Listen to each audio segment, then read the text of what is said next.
part 2. Ay, miss na ako. May nag-comment. 10/10 daw si Lexi Bob.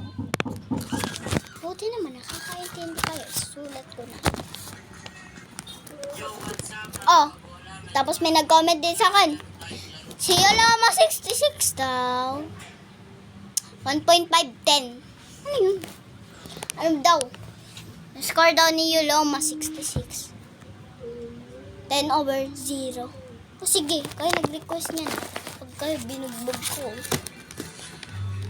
Doon yan sa isang cellphone ni Mama. Bye. Saka nga pala, binibenta yung tita ko. Binibenta yung tita ko. Hindi totoong Lomo card to. Pero Elsa siya. Tapos may Jisoo ng kasama. Sasama niya na daw dito. Niya daw dito guys. Nakaka-stress.